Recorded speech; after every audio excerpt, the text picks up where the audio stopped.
ಒಬ್ಬಾಕೆ ಗಂಡನನ್ನ ತೊರೆದು ತನ್ನ ತವರಿಗೆ ಬಂದಿರ್ತಾಳೆ. ಅಮ್ಮ ನೀನ್ ಹೋಗ್ಬೇಡ, ಅವ್ರಿಗೆ ಬುದ್ಧಿ ಕಲಿಸ್ಬೇಕು ಅಂತ ಹೇಳ್ತಾಳೆ. ಅಣ್ಣಂದಿರು ಸಪೋರ್ಟ್ ಮಾಡ್ತಾರೆ, ಅಪ್ಪನೂ ಕೂಡ ಸಪೋರ್ಟ್ ಮಾಡ್ತಾರೆ. ಯಾರು ಕೂಡ ನೀನು ಗಂಡನ ಜೊತೆ ಅನುಸರಿಸ್ಕೊಂಡು ಹೋಗ್ಬೇಕು ಅಂತ ಆಕೆ ಯಾರು ಹೇಳೋದೇ ಇಲ್ಲ. ಹೀಗೆ ದಿನಗಳು ಉರುಳುತ್ತೆ. ಆಕೆ ನೋಡ್ತಾಳೆ, ಅಪ್ಪ ಪ್ರತಿದಿನ ಕುಡ್ಕೊಂಡ್ ಬಂದ್ರು ಅಮ್ಮ ಅವನಿಗೆ ಏನೂ ಮಾತಾಡಲ್ಲ.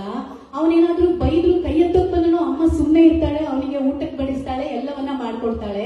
ತನ್ನ ಗಂಡ ಅಷ್ಟೇನು ಕೆಟ್ಟವನಾಗಿರ್ಲಿಲ್ಲ, ನಾನ್ ಯಾಕೆ ನನ್ ಗಂಡನನ್ನ ಬಿಟ್ಟು ಬಂದೆ ಅಂತ ಅವಳಿಗೆ ಅನ್ಸುತ್ತೆ.